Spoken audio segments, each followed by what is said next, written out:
there is a big change resistance. වෙනස් වීම සඳහා ප්‍රතිරෝධයක් දක්වනවා. එතකොට ඔයාගේ සෞඛ්‍ය සහ ශාරීරික යෝග්‍යතාවය වෙනස් කරගන්න උසස් මට්ටමකට ගන්න ඔයාගේ වෙනස් වීම සඳහා ප්‍රතිරෝධයක් තියෙනවා නම් එතන සෑහෙන ප්‍රශ්නයක් තියෙනවා. අපි වේගය, ජවය, බලය, උලනිතාවය, සමබරතාවය, රියැක්ෂන් ටයිම් ප්‍රතිචාර දක්වීමේ කාලය වගේ ඒවා තියෙනවා ටිකක්. හමුදාසෙවලු පිනිනියන හමුදාවේ අය විශේෂිත කණ්ඩායම් ක්‍රීඩක ක්‍රීඩිකාව ඒ වගේ අය. ටිකක් අපි යෝනේ ඒවා ටික ටික. මේ වගේ යෝග්‍යතා ගුණාංග වලින් හැදිච්ච බහුමානික සංකල්පයක් ෆිසිකල් ෆිට්නස් කියන්නේ. එතකොට අපි ශරීරයේ ස්වරූපේ දිහා වූ අපේ ස්කේල් එකේ පෙන්වන ඉලක්කමෙන් අපි කමෙන්ට් කරන්න යන නරකයි. හරිද?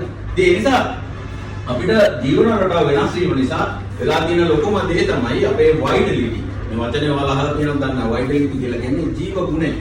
මනුස්සයෙකුගේ ශරීරයේ අපේ මනුස්සයෙකුගේ ජීව ගුණය. ඒ කියන්නේ යා කොච්චර සන්තෝෂයෙන් ජීවත් වෙන්න පුළුවන් ලෙඩ නැති හොඳ තෘප්තිමත් ජීවිතයක් තියෙනවද? quality of life. සාධෝගේ quality of life. ජීව ගුණය. හරි වයිටලිටි. ඒතර වයිටලිටි එක අඩු වෙලා. ඒ නිසා වට longevity අහිමි වෙලා තියෙනවා. longevity කියලා කියන්නේ දීර්ඝායුෂ. දීර්ඝායුෂ මුක්තිය. දැන් මනුස්සයාට ස්වභාවයෙන් දීලා තියෙනවනේ 120ක් නේද? 120ක් දීලා තියෙනවා. හරි 120ක් දීලා තියෙනවා. අපි මෙහෙම ඉඳන් ගහලා 120යි කියලා හිතුවොත් එහෙම පළවෙනි අවුරුද්දේ ඉතින් මෙලොවක් නැහැ. අම්මයි තාත්තයි නැත්තම් මොලයි. හරි ඒතර ඒ 10ක් වැඩන්නේ. දැන් දිනන 110යි.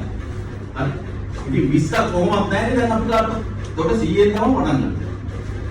ඒතකොට අපිට දැන් තියෙන්නේ 100යි කියලා හිතුවොත් එහෙම 120ක් මේ කාලේ ජීවත් වෙන්න හරි අමාරුයි. 100යි කියන්නේ කියලා හිතුවොත් එහෙම 90 ඉඳන් 100 වෙනකොට ඉතින් මෙලොවම රහක් නැහැ. ඒක ඉතින් දරුවෝ බලා කිය ගන්න කවුරුත් නැත්නම් එන අසරණ වෙනවා. හරි ඒ 10 වැඩකුත් නැහැ. දැන් කීයද තියෙන්නේ? දැන් තියෙන්නේ 80ක් විතර හරියට වැළුවොත්. හරි මෙන්න මේ 80 අපිට හරි ඉම්පෝටන්ට්. මේ 80ෙන් අපි සාමාන්‍යයෙන් අවුරුදු උතලින් අනුගමනය තව අවුරුදු 10ක් විතර අපි අධ්‍යාපනය සඳහා ඉඳලා අපි ඉදිරි ජීවිතය සකස් කරගන්න නේද? අධ්‍යාපනය සඳහා යොමුනවා. ඒ අවුරුදු 60ක් 70ක් තමයි අපිට තියෙන්නේ. හරිද? දැන් මම ආගේ ප්‍රශ්නයක් අහනවා. මේ ආයතනය ගැන අමතක කරන්න. විනාශ ආයතනය ගැන අමතක කරන්න. අමතක කළ උත්තරයක් ගන්න. ඔයාලා රිටයර් වෙන්නේ කොහොමද? රිටයර් වෙන වයස කීයද? විශ්‍රාම යන්න බලාපොරොත්තු වෙන්නේ මොන වගේ වයසකද? උත්තරේ ඉඳලා තියෙනවද? ඉඳලා තියෙනවද? දැන් හිතන්න. 58 විශ්‍රාම යන. අයියප්පයි බලන්න අවුරුදු 100ක් තියෙනවා නේද? මගේ ඔය ප්‍රශ්නේ ආවොත් එහෙම මම කියන්නේ මම විශ්‍රාම යන්නේ අවුරුදු 85. කියලා දෙයක්. 85 තමයි මම විශ්‍රාම. ඒක දැන් මගේ වයස. තව මගෙන් අහනවා ඔබතුමාගේ වයස කීයද එහෙම? මම අහනවා මොන වයසද කියලා. මගෙන් අහන්නේ මොන වයසද? වාට මොනේ ක්‍රොනොලොජිකල් ඒජ් එකද මගේ ෆිසිකල් ඒජ් එකද? ඔන්න වාට තවත් සංකල්ප දෙකක් දෙනවා මම හිතන්නේ. හරි.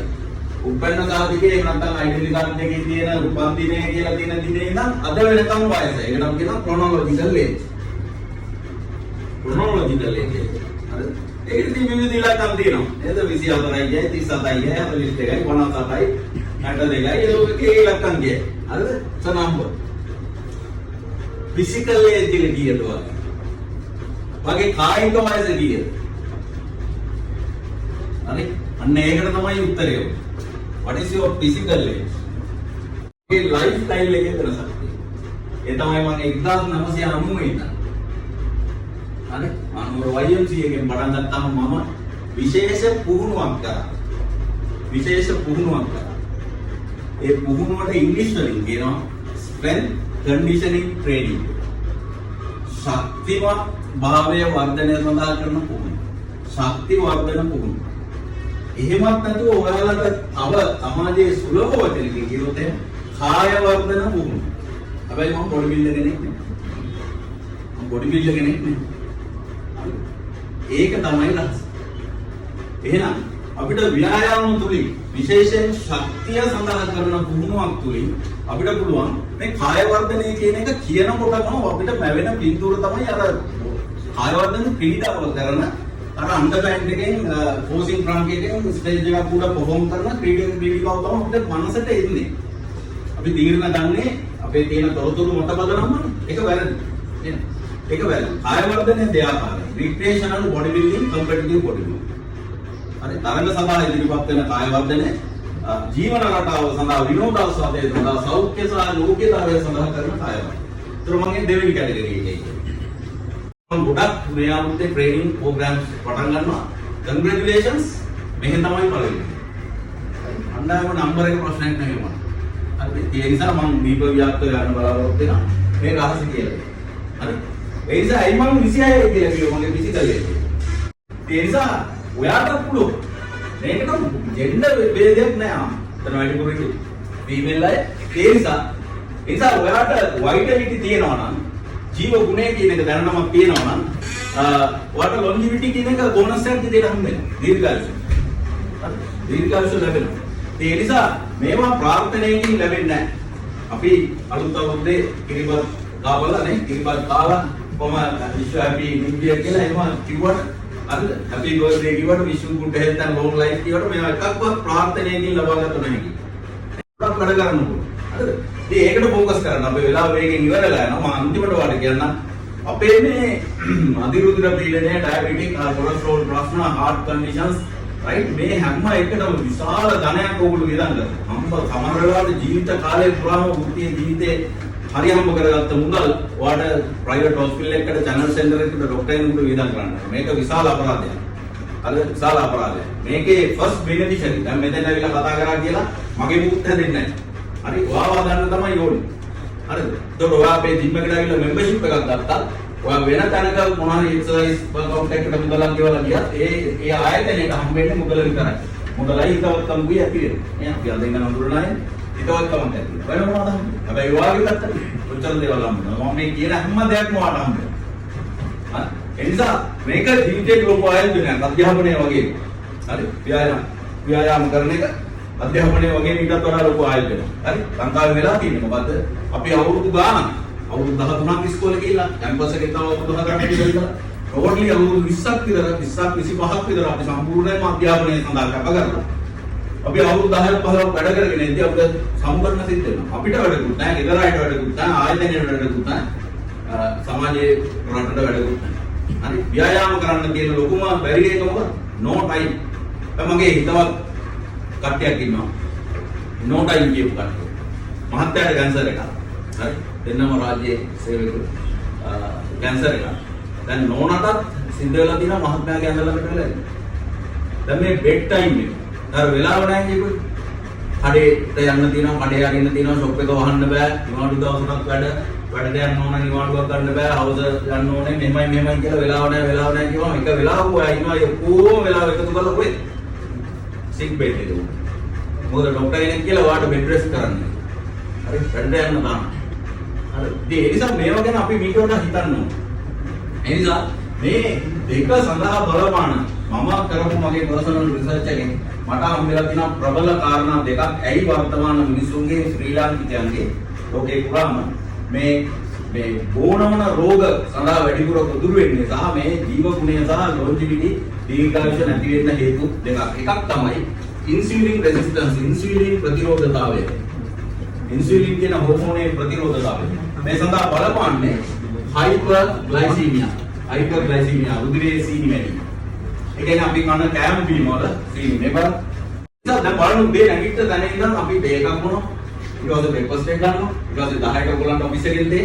හරි ඊට පස්සේ ලන්ච් එක ඔයාලා මේබි ගෙදරින් ගේනවා නැති. ඊට පස්සේ හවස 3ට ආයෙත් දෙයි. සමහරවිට බර්ත්ඩේ පාටි සෙවෙනිකෝ මේ වගේ ඒවා වෙයි ගාලා. හරි ඔෆිස් එකේ.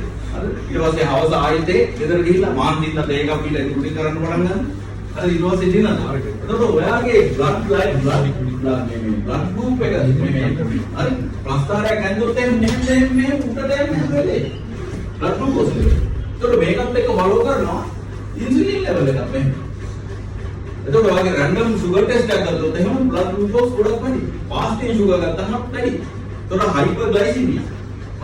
ඉන්සුලින් රෙසිස්ටන්ස්, ඉන්සුලින් ප්‍රතිරෝධතාවය. ඉන්සුලින් හෝමෝන් එක ගිහිල්ලා සෙල් එකට ප්ලග් වුණාම තමයි සුගර් යන්නේ සෙල් එක ඇතුළට. එතකොට තමයි ඒක එනර්ජි විදියට බර්න් වෙන්නේ. එහෙම බර්න් වෙන්නේ නැති ටික මොකද කරන්නේ ඒක? ඒක ඇඟ ඩිපොසිට් කරනවා. ඒක ඇඟ ඩිපොසිට් කරනවා. හරි. මේ ඇඟ ඩිපොසිට් කරනවා. දැන් එතකොට අපි මෙහෙම ගත්තාම මෙහෙම බඩක් තියෙනවා කියලා හිතුවොත් මෙහෙම ඉස්සරහා තියෙනවා ෆැට් ලේයර් එකක්. ඒකට අපි කියනවා සබ්කියුටේනියස් ෆැට් කියලා. හරි මෙහෙම ඇල්ලුවාම අහුවෙන්නේ අර ඔයගොල්ලෝ ටයර් කියලා කියන්නේ ඒක. හරි මේ මෆින් ටොප්ස් කියන අපේ සබ්ජෙක්ට් එකේදී අපි මෆින් ටොප්ස් කියනවා. අර මෆින් එක මෙහෙම උතුරලා හැලෙන්නේ. ඔගේ මෆින් ටොප්ස් කියලා කියනවා ලව් හැන්ඩල්ස් කියලා කියනවා ආදරේ. හරි. එතකොට මේ මොනවා හරි ගමන්නේ මේ පැටලේ. හරි. ඊට පස්සේ කියනවා අපේ අනිකුත් ටිෂුස්. හරි. අනිකුත් ටිෂුස් කියන ඇබ්ඩොමිනල් වෝල් එක ඇබ්ඩොමිනල් කැවිටි. ඊට පස්සේ ආයිත් ෆැට් ලේයර් එකක් තියෙනවා. ආයිත් ෆැට් ලේයර් එකක් තියෙනවා. මේකට කියනවා විසරල් ෆැට් කියලා. චර්මාභ්‍යන්තර මේදේ සමට යටින් තියෙන මේදේ ඊට පස්සේ අනිකුත් ටිෂුස් ඇතුලේ තියෙනවා විසරල් ෆැට් අන්තරාංගික මේදේ. දැන් ෆැට් ලේයර් දෙක. ෆැට් ලේයර් දෙක. කාන්තාවන් අම්මලාට තවත් ප්‍රශ්නයක් නෑ. ලඝු ප්‍රසූතිය 1 2 3 number of children. හරි මේ ඔක්කොම ස්ට්‍රක්චර්ස් වෙනස් වෙනවා. අම්මා කෙනෙක් විශාල කැපකිරීමක් කරනවා. අපි ඔය ගේන්නේ මේ ලෝකෙට නෑ. ඒතර අම්මා කෙනෙක්ගේ ඇතුලේ ස්ට්‍රක්චර් එක සම්පූර්ණයෙන් වෙනස් වෙනවා. සෑහෙන ලොකු ප්‍රශ්න. වයස්ගත වෙනකොට ඒක උත්සන්න වෙනවා. හර්නියා කන්ඩිෂන් වලට එනවා. ගොඩක් ප්‍රශ්න උඩ ගන්නකොට තමයි. හරි. සර්ජිකල් සර්ජරි ප්‍රොසීජර්ස් වලට යනවා. ඒ නිසා ඉන්සුලින් ප්‍රතිරෝධතාවය නිසා ඔයාගේ ෆැක්ට් එක තියෙනවා. ඊළඟ ප්‍රධාන ගැටලුව තමයි මේ පළවෙනි එක. ඊළඟ දෙවෙනි ප්‍රධාන ගැටලුව තමයි අපිට මෙහෙම වෙන්නේ ඇයි වෙලා තියෙන්නේ ඇයි කියන කාරණේ සාකෝපීනියා. සාකෝපීනියා කියලා කියන්නේ loss of lean muscle mass. ඒ කියන්නේ අපේ ස්වාභාවික වයස්ගත වීමත් එක්ක අපේ ශරීරයේ තියෙන පේශී පද්ධතියේ ධාරිතාවය අඩු වෙනවා. පේශී පද්ධතියේ බර අඩු වෙනවා. lean muscle mass එක අඩු වෙනවා. එතකොට අපිට සාමාන්‍යයෙන් අපේ බරෙන් 45ක් හෝ ඊට වඩා වැඩි ප්‍රමාණයක් lean muscle mass එක තියෙනවා healthy lifestyle එක. එතකොට දැන් අර මම කියුවේ අර රික්‍රේෂනල් බොඩි බිල්ඩින් වලින් අර විනෝදාස්වාදය සඳහා කරන කාය වර්ධනය තුලින් මම කරලා තියෙන්නේ ඕක තව 10%කින් විතර වැඩි කරලා 55ක් විතර කරලා තියෙනවා. ඒ නිසා මගේ ඇඟේ මසල් මෑස් එක වැඩි. මම හිතන්නේ නැතුමත් ඒ වගේ ව්‍යායාම කරන කෙනෙක් ඉන්නවා ඒක වල වෙනස්. එතකොට ශරීර සංකීර්ණය වෙනස්. හරි. එතකොට මේ සාකෝපීනියා අපි කියන එක ප්‍රිවෙන්ෂන් ඔෆ් සාකෝපීනියා. ඒ කියන්නේ මේ නැචරලි අපිට මේ අහිමි වෙලා යන අපේ ඊටා වැදගත් ශරීරයේ පටකේ පේශී පද්ධතිය රැකගන්න. මොකද පේශී පද්ධතිය තමයි ලොකුම ග්ලූකෝස් මෙටබොලික් එන්ජින් එක. ඒ කියන්නේ වාගේ ආහාර පාන වලින් ගන්න මේ වගේ කෙටි කෑම වලින් එහෙම ගන්න සීනි දහනය කරන එන්ජිම තමයි මාංශ පේශී පද්ධතිය. එතකොට වයස අවුරුදු 25 පැනනට පස්සේ මේක ප්‍රමාණිකව අඩු වෙන්නේ නැහැ. වයස අවුරුදු 40 පැනනට පස්සේ සීඝ්‍රයෙන් අඩු වෙනවා. පිරිමියාගේ උනා. හරි. මොකද ටෙස්ටොස්ටෙරෝන් හෝමෝන් ලෙවල් එකේම අඩු වෙන නිසා. ඉතින් මේකට වාටර් රෙසිස්ටන්ස් ට්‍රේනින් ඕන ප්‍රතිරෝධයක් සහිතව කරන ව්‍යායාම අවශ්‍යයි. ඔයාගේ බොඩි weight එකෙන් කිලෝග්‍රෑම් 1කට ග්‍රෑම් 1.5 හෝ 2ක්. හරි. බොඩි weight එක 80 නම් 80 වැඩි කිරීම 1.5 හෝ 2. මෙච්චර ප්‍රමාණයක් ප්‍රෝටීන් ඕන. ආහාරය. හරි. එතකොට more protein less carbohydrate සහ resistance training. හරි. එතකොට ඒකෙන් තමයි ඔයාලට සාකෝපීනියා ප්‍රිවෙන්ට් කරගන්න පුළුවන්. එතකොට ඔයාගේ ඇඟට අලුතෙන් මසල්ස් ටිකක් එක් කරගත්තොත්. හරි. ගෑනු ළමයි කාන්තාවන්ට ලොකු බයක් තියෙනවා මේ පිරිමි වගේ ඇඟවල ඇදී. මෙයාලා අපි කරන ට්‍රේනින් උයි අපි කරන උත්සාහයයි ඔයාලා ගන්නවා නම් ඔයාලට that is very very very difficult. මොකද naturally ඔයාලට ටෙස්ටොස්ටෙරෝන් නැහැ. ඔයාලගේ තියෙන ඊස්ට්‍රෝජන් and ප්‍රොජෙස්ටරෝන් ඒ වගේ මසල්ස් හදන්න බෑ. හරි. ඊළඟ එක තමයි ඔයාලා naturally 10% less muscles and 10% more fat. හරි. ඒ නිසා ජිම් එකට ගිහිල්ලා බය නැතුව resistance training කරන්න. හරිද? එතකොට ඔය ගල්පඩි වල එහෙම ඉක්මනට නැගගෙන එන්න පුළුවන්. හරිද? මාංශ පේශී පද්ධතියෙන් තමයි ඔයා ගොඩක් ග්ලූකෝස් සහ මේදේ දහනය කරන්නේ. එහෙම නැත්නම් ඒ කියන්නේ වාඩි වෙලා ඉන්නකොට ෆැට් එක බර්න් කරන්නේ මසල්ස් වලින්. හරිද? ඒ නිසා මසල් මාස් එක ඉම්පෝටන්ට්. ඒ නිසා ඔයාලට සාකෝපීනියා කියන කන්ඩිෂන් එක මගහැරව ගන්න ගොඩක් ව්‍යායාම කරන්න ඕනේ. හරිද? එතකොට ඒ නිසා ඉන්සුලින් ප්‍රතිරෝධතාවය සහ සාකෝපීනියා loss of lean muscle mass තමයි අපිට තියෙන ලොකුම සෞඛ්‍ය තර්ජනය. ඉතින් මේක නිකන් හම් වෙන්නේ නැහැ. මේ සදා ව්‍යායාම කළ යුතුම වෙනවා. හරිද? I dare you to fix me. I'm crossing the line again.